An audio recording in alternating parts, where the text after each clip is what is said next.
దేవుని నామంలో అందరికీ వందనాలు. ఈరోజు దేవుని వాక్య సందేశం. నీ ఆజ్ఞలన్నిటినీ నేను లక్ష్యం చేయనప్పుడు నాకు అవమానము కలుగనేరదు. కీర్తనల గ్రంథం 119వ కీర్తన 6వ వచనం. ఇక్కడ కీర్తనకారుడు ఏం చెప్తున్నాడండి? దేవుడి ఆజ్ఞలు ఏవైతే ఇచ్చారో వాటిని పాటిస్తూ ఉన్నప్పుడు నాకు అవమానము కలుగనేరదు అని చెప్తూ ఉన్నాడు.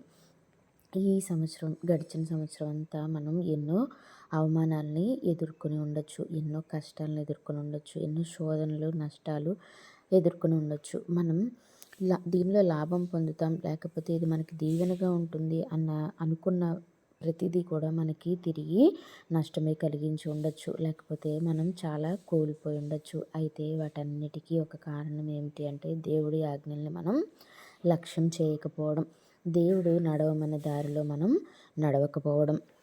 అంతేకాక మనం కావాలని కాదు కానీ అది చెయ్యాలని కాదు కానీ కాకపోతే అది ఎలా ఉంటుందో చూద్దాం అని వెళ్ళి దానిలో చిక్కుకుపోయిన సందర్భాలు కూడా అనేకం ఉండొచ్చు. దానివలన మనం నష్టాలు, కష్టాలు, శోధనలు, ఇబ్బందులు, ఇరుకులు మనం ఎదుర్కొని ఉండవచ్చు. అయితే ఇక్కడ దేవుడు మనకి మరొక సంవత్సరాన్ని దయచేసి, మరొక సంవత్సరమే కాదండి, ప్రతిరోజు ప్రతి క్షణం కూడా మనకి మరలా ఆయన అవకాశం ఇస్తూనే ఉన్నారు.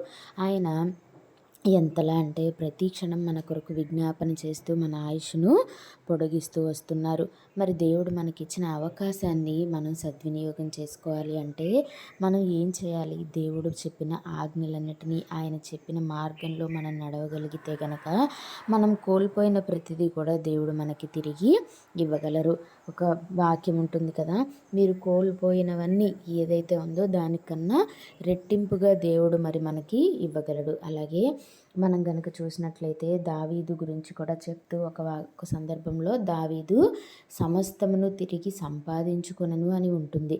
అలాగే మనం కూడా కోల్పోయినవన్నీ కూడా తిరిగి మనం సంపాదించుకోగలం. అయితే ఇప్పుడు దేవుడు చెప్పిన ఆజ్ఞల్ని మనం ఖచ్చితంగా పాటిస్తున్నప్పుడు, ప్రభువా ఇప్పటి వరకు నేను నీ ఆజ్ఞల్ని పాటించలేదు, నేను చెప్పిన వాటన్నిటికీ వ్యతిరేకంగా చేస్తూ వచ్చాను, నా స్వకీయ చిత్తం చొప్పున చేస్తూ వచ్చాను, ఇక నా చిత్తం కాదు నీ చిత్తమే నా జీవితంలో నెరవేర్చు అని దేవుణ్ణి మనం ఆశ్రయించినప్పుడు, ఆయనకి మాట ఇచ్చి దాని ప్రకారం మనం నడవగలిగినప్పుడు, ఆయన ఇచ్చిన ఆజ్ఞల్లో, ఆయన చెప్పిన ఆజ్ఞల ప్రకారం, ఆజ్ఞలంటే అవి భారమైనవి ఏమీ కాదండి. మాట చెప్తూ ఉంటాం కదా, బైబిల్లో ఉంటుంది కదా, ఏమని?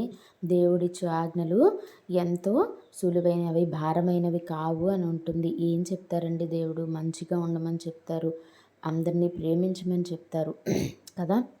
అటువంటి ఆజ్ఞలన్నిటినీ మనం పాటిస్తూ దేవుడు చెప్పినట్లు కనుక జీవించగలిగితే మనకు కూడా అవమానము అనేది రాదు. అవమానం దాని ప్లేస్లో మనకి దేవుడు ఘనతనివ్వగలడు. మనం ఎక్కడైతే నిందల పాలయ్యామో, ఎక్కడైతే అవమానింపబడ్డామో అదే స్థానంలో దేవుడు మనకి తిరిగి ఘనతనివ్వగలడు. మనం కోల్పోయినదంతా కూడా తిరిగి దేవుడు ఇవ్వడానికి సిద్ధంగా ఉన్నాడు. మనం చేయవలసిందల్లా ఒక్కటే, ఆయన చెప్పినట్లు నడవగలిగితే తిరిగి మన జీవితాన్ని దేవుడు గొప్పగా చేయగలడు అని తెలియజేస్తూ వందనాలు.